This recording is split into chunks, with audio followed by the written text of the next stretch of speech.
जब कोई भक्ति मार्ग पर चल रहा हो या परमात्मा से योग करने के लिए निकल पड़ा हो, ऐसी हालत में उसके श्रद्धा और उसके विश्वास की चर्चा न हो, यह कैसे हो सकता है? श्रद्धा और विश्वास तो गाड़ी के दो चक्के के समान है, जिसके बिना गाड़ी कभी भी अपने लक्ष्य तक नहीं पहुंच सकती है। कथानक में आता है कि लक्ष्मण जी को मेघनाद का शक्तिवाण लग जाता है। जैसे ही शक्तिवाण लगता है वो मूर्छित होकर के गिर पड़ते हैं। ऐसी हालत में भगवान राम लक्ष्मण जी के सर को अपने गोद में रख करके विलाप करने लगते हैं। सारे योद्धा भगवान राम के पास इकट्ठा हो जाते हैं। तरह तरह से लोग सुझाव देने लगते हैं। तभी एक समाधान सामने आता है। एक जड़ी ऐसी है जिस जड़ी को अगर सूर्योदय के पहले कोई लेकर के चला आता है तो लक्ष्मण जी के प्राण की रक्षा हो सकती है। कहते हैं कि ऐसी हालत में ये काम हनुमान जी को दिया जाता है। हनुमान जी औषधि को जाकर के प्राप्त भी कर लेते हैं, लेकिन जब वो लौट रहे होते हैं तो वो सोचते हैं कि क्यों नहीं अयोध्या के आकाश मार्ग का इस्तेमाल करूं। इस तरह से वो औषधि लेकर के अयोध्या के आकाश मार्ग से लौट रहे होते हैं। तभी भरत जी की निगाह उन पर पड़ जाती है। भरत जी को लगता है कि कोई विशालकाय राक्षस अयोध्या के आकाश मार्ग का इस्तेमाल कर रहा है। ऐसे में उन्हें आशंका हो जाती है कि कहीं आसुरी शक्तियां अयोध्या के ऊपर आक्रमण करने के लिए तैयारी तो नहीं कर रही है। अब भरत जी अयोध्या के सुरक्षा में एक बाण छोड़ते हैं जो जाकर के हनुमान जी को लग जाता है। बाण लगते ही हनुमान जी गिर पड़ते हैं। थोड़ी देर के बाद दोनों का एक दूसरे से परिचय होता है। हनुमान जी बड़ी अच्छी तरह से जान जाते हैं कि ये तो प्रभु श्री राम के भाई भरत जी हैं, और भरत जी भी जान जाते हैं कि ये तो प्रभु श्री राम के प्रिय भक्त हनुमान जी हैं। अब भरत जी भैया राम के कुशल क्षेम के बारे में पूछने लगते हैं, मैया सीता के बारे में पूछने लगते हैं। हनुमान जी सारी कथा बताते हैं। हनुमान जी बताते हैं कि कैसे मैया सीता का हरण हो चुका है, कैसे प्रभु राम और रावण के बीच में युद्ध ठन गया है और उसी युद्ध में लक्ष्मण जी को शक्तिवाण लग चुका है। वो मूर्छित हालत में पड़े हुए। हनुमान जी बताते हैं कि उन्हीं के इलाज के लिए वो औषधि के लिए निकले हुए हैं और औषधि को लेकर के लौट रहे हैं। उन्हें हर हाल में सूर्योदय के पहले वहां पहुंच जाना है। जैसे ही भरत जी ये समाचार सुनते हैं, व्याकुल हो उठते हैं। भरत जी ही नहीं बल्कि पूरी अयोध्या में हाहाकार मच जाता है। जिधर देखो इसी की चर्चा हो रही होती है। अब माता सीता का क्या होगा, भैया लक्ष्मण का क्या होगा, सभी के सभी व्याकुल हो उठते हैं। हनुमान जी जब सारी बात बता रहे होते हैं तो उस समय माता उर्मिला भी खड़ी होकर के बड़े शांत मुद्रा में सारी बातें सुन रही होती है। हनुमान जी की बात सुनकर के उर्मिला थोड़ी भी विचलित नहीं होती हैं, बड़ी शांत मुद्रा में खड़ी रहती है। कहते हैं कि हनुमान जी इस बात को ताड़ जाते हैं। अब हनुमान जी माता उर्मिला से पूछते हैं, देवी ऐसा दुखद समाचार सुनने के बाद भी आप थोड़ा भी व्याकुल नहीं हैं। पूरे अयोध्या वासी व्याकुल हो चुके हैं, दुखी हो चुके हैं, भरत जी भी दुखी हैं, लेकिन आपके चेहरे पर थोड़ी भी सिकन नहीं है। कैसे आप इस अवस्था में भी अपने शांति को बनाए हुई हैं? आपके चेहरे पर कोई भी चिंता का भाव नहीं है। हे देवी, इसका क्या रहस्य है? माता उर्मिला जवाब देते हुए हनुमान से पूछती हैं, अच्छा यह बताओ हनुमान, जब तुम लक्ष्मण जी के लिए औषधि लेने के लिए चले थे तो उस समय भगवान राम क्या कर रहे थे? हनुमान जी ने कहा, देवी, जब मैं औषधि लाने के लिए चला था उस समय भगवान राम लक्ष्मण जी के सर को अपने गोद में रख करके विलाप कर रहे थे। उसी क्षण बिना देर किए हुए उर्मिला तुरंत कहती हैं, हे लक्ष्मण, बस मैं इसी विश्वास, इसी श्रद्धा के बल पर जीवित हूं और हमारी शांति का राज भी यही है। मैं इस बात को अच्छी तरह से जानती हूं कि मेरे पति अपने आप को प्रभु के चरणों में अर्पित कर चुके हैं, अपना सारा भार भगवान राम के हाथों में सौंप चुके हैं। फिर ऐसी हालत में उनका कोई क्या बिगाड़ सकता है? उनका कभी भी अनिष्ट नहीं हो सकता है।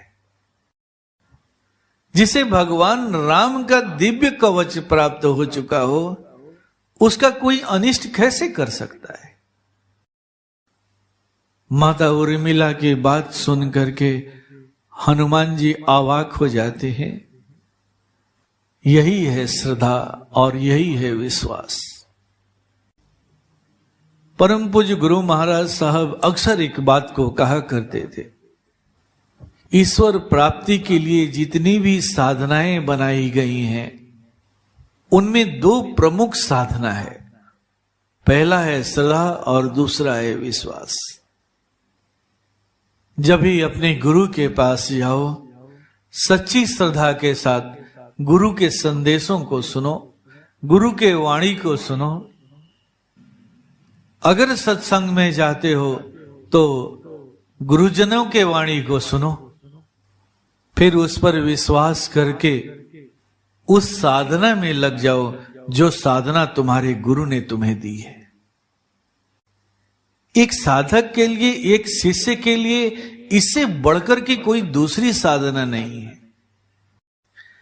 इसके अलावे अगर कोई तुम किसी चीज को साधना समझते हो तो याद रखो वो आपको हमेशा गलत दिशा में लेकर के जाएगा, कभी भी तुम्हें तुम्हारे लक्ष्य तक नहीं पहुंचने देगा।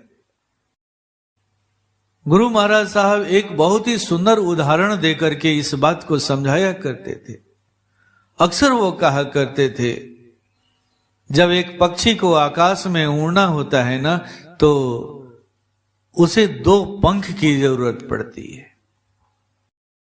अगर उसका कोई एक पंख घायल हो जाए, थोड़ी सी भी उस पंख में कोई कमी आ जाए, तो ऐसी हालत में वो पक्षी कभी भी उड़ान नहीं भर सकता है, वो अपनी उड़ान को खो देता है। ठीक हो बहु यही स्थिति होती है एक शिष्य और एक भक्त की, जो अपने श्रद्धा और अपने विश्वास को खो देते हैं। अगर एक शिष्य या भक्त उड़ान भरना चाहता है तो उसके लिए ये दोनों पंख आवश्यक ही नहीं है, परम आवश्यक है। इन्हीं दो पंखों की सहायता से भगवान को प्राप्त किया जा सकता है, उस लोक में पहुंचा जा सकता है जिस लोक में आपका गुरु रहता है, आपका भगवान रहता है, आपका प्रभु रहता है। जिस किसी ने भी इन दो पंखों में से किसी एक पंख को घायल कर लिया तो समझ लेना उसकी उड़ान कभी भी नहीं होने वाली है, कभी भी नहीं होने वाली है। भगवान उसे कभी भी नहीं प्राप्त होने वाले। ये दोनों पंख कब सुरक्षित रहते हैं? तो जब साधक गुरु द्वारा बताई गई साधना को निरंतरता के साथ करता है। अगर आप अपने इन दोनों पंखों को सुरक्षित रखना चाहते हैं तो उसका सबसे सुंदर आधार है गुरु का सत्संग। जहां कहीं भी आपके गुरु का सत्संग हो रहा हो, आप उस सत्संग में जरूर पहुंचे। वो सत्संग ही वो औषधि है जो आपके श्रद्धा और आपके विश्वास को एक मजबूती देगा। और जब आपकी श्रद्धा और आपका विश्वास मजबूत होगा तो फिर ऐसी हालत में आपको अपने प्रभु के पास जाने से कौन रोक सकता है? पूर्व काल में जितने भी शिष्य हुए, अगर उनके जीवन का अध्ययन करेंगे तो पता चलता है कि इस ब्रह्म विद्या को प्राप्त करने के लिए उन्होंने न जाने कितने तप किए, कितने त्याग किए, तब जाकर के गुरु की ब्रह्म विद्या उन्हें प्राप्त हो पाई। किसी को भी ये ब्रह्म विद्या बड़ी आसानी से नहीं मिली है। इस ब्रह्म विद्या की कीमत सभी ने चुकाई है और एक से बढ़कर एक कीमत चुकाई है, तब जाकर के वो इस ब्रह्म विद्या के अधिकारी बन पाए। मुझे याद है कि हमारे बीच एक बहुत पुराने सत्संगी भाई थे जिनकी साधना बहुत ही उच्च कोटि की थी। अक्सर लोग उनकी साधना के बारे में चर्चा किया करते थे, लेकिन बाद में जब भी वो आश्रम पर आया करते थे तो कुछ न कुछ शिकायत उनकी रहती थी। ये काम ऐसे हो रहा है, वो काम वैसे हो रहा है, ये ठीक नहीं हो रहा है, वो ठीक नहीं हो रहा है। बार बार उनकी बात गुरुजी के पास पहुंचने लगी, लेकिन गुरुजी बार बार उनकी बातों को अनदेखी किया कर देते थे। एक दिन गुरुजी ने अपने पास उन्हें बुलाया और पूछा, यह बताओ, तुम जिस विद्या के लिए यहां पर आते हो वो विद्या तुम्हें मिलती है कि नहीं मिलती है? तुम्हें उसकी अनुभूति होती है कि नहीं होती है? व्यक्ति ने स्वीकार करते हुए कहा कि जी गुरुजी, हां होती है। मैं जिस चीज के लिए यहां आता हूं वो चीज मुझे मिलता है और मैं उसे लेकर के अपने घर जाता भी हूं। फिर क्या था, इतना सुनना था कि पूज्य गुरुदेव बरस पड़े।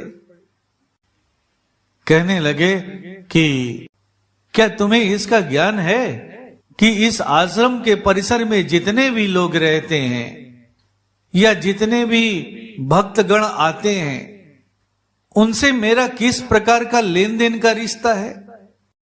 मुझे कौन से भक्त को क्या देना है, इसके बारे में तुम्हें क्या ज्ञान है? कौन सी आत्मा किस चीज के लिए मेरे पास आई है, उसके साथ क्या लेन देन है, इसके बारे में तुम्हें क्या पता है? जैसे ही उस व्यक्ति ने पूज्य गुरुदेव के इस बात को सुना, वो मौन हो गया। शायद उसे अपने गलती का एहसास हो रहा था। कई कई बार ऐसा भी देखने को मिलता है, अधिकार तो चाहते हैं लेकिन अधिकार के प्रति कोई कर्तव्य भी होता है, उस कर्तव्य को पालन नहीं करना चाहते। ऐसी स्थिति कब बनती है? तो जब शिष्य के अंदर में श्रद्धा और विश्वास में कमी आने लगती है, या फिर गुरु द्वारा बताई गई वो साधना को निरंतर नहीं करता है। अगर वो साधना कर रहा है और उसके अंदर में श्रद्धा और विश्वास की स्थापना नहीं हो रही है तो निश्चित है कि वो कहीं ना कहीं साधना में भूल कर रहा है या फिर कोई दूसरी साधना करता है। जब एक साधक अपने गुरु द्वारा बताई गई साधना को करता है तभी उसे अपने गुरु का सही सही परिचय मिलता है। गुरु और शिष्य का संबंध कैसा है? तो ठीक वैसा ही है जैसे एक पतिव्रता पत्नी का संबंध अपने पति के साथ होता है।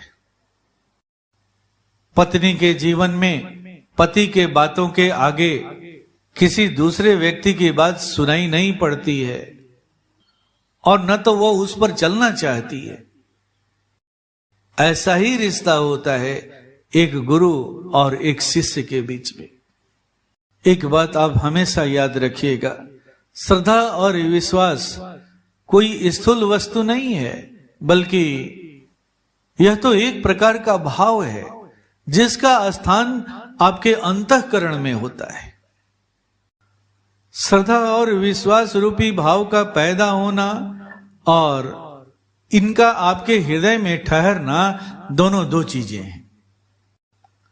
श्रद्धा और विश्वास उन्हीं के हृदय में ठहर पाता है जिनको अपने गुरु से सही सही परिचय हो चुका है।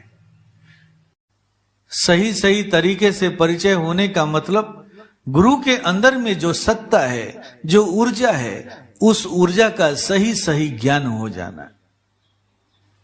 इसीलिए तो सारे संत महात्मा इस बात को कहा करते हैं कि विशुद्ध बोधम कलुष पापहारम आनंद रूपम नयना विरामम श्री सत्य देवम नितराम। जब गुरु के सत्ता का विशुद्ध बोध हो जाता है तो चाहे वो जन्मों जन्मों की पुरानी कलुषता क्यों ना हो, सारी की सारी कलुषताएं मिट जाती हैं, समाप्त हो जाती हैं। अब ऐसी हालत में आपकी निगाहें ठहर जाती हैं, रुक जाती हैं। अब वो किसी अन्य की तलाश नहीं करती हैं, वो इधर उधर भटका नहीं करती हैं। अब उन्हें अपने गुरु से ही सब कुछ मिलने लगता है। कहते हैं कि देवी उर्मिला के अंदर में भगवान राम के प्रति ऐसा ही विश्वास था, ऐसी ही श्रद्धा थी। मां मीरा के जीवन में भी ऐसा ही देखने को मिलता है। एक बार की बात है, वृंदावन में एक बहुत बड़े संत महात्मा का आगमन हुआ। महात्मा जी के आगमन का समाचार सुनकर के मां मीरा उनसे मिलने के लिए मचल उठी। मां मीरा ने उस महात्मा जी के पास एक सूचना भेजवाया कि वो उनसे मिलना चाहती हैं। इसके लिए वो कब समय दे रहे हैं। महात्मा जी ने जवाब में सूचना भिजवा दिया कि मैं किसी स्त्री से नहीं मिलता। मां मीरा ने इसका उत्तर देते हुए एक चिट्ठी लिखा, जिसमें उन्होंने चर्चा करते हुए कहा कि जहां तक मैं जानती हूं कि इस पूरे वृंदावन में श्री कृष्ण के अलावा कोई दूसरा पुरुष नहीं है। फिर ऐसी हालत में अब वृंदावन में कोई दूसरा पुरुष कहां से चला आया। जैसे ही ये चिट्ठी उस महात्मा को मिली, उन्हें अपने गलती का एहसास हो गया। कहते हैं कि उसी समय से उनकी दृष्टि खुल गई। जब ऐसी श्रद्धा, ऐसा विश्वास अपने गुरु के प्रति, अपने इष्ट के प्रति हो जाता है तो फिर कोई चीज शेष नहीं रह जाती है। परम पूज्य गुरु महाराज साहब भी अक्सर इस बात को कहा करते थे, अनन्य भक्ति करो। अनन्य भक्ति का मतलब वैसी भक्ति जिसमें कोई शर्त ना हो, कोई दुविधा ना हो, कोई भ्रम ना हो। फिर ऐसी हालत में गुरु उस शिष्य के सारे योगक्षेम को वहन करने लगता है। जो योग के लिए उस शिष्य के जीवन में जरूरी है उसे वो जरूर देता है, लेकिन जो अनावश्यक चीज है वो उसे कभी भी नहीं देता है, कभी भी नहीं देता।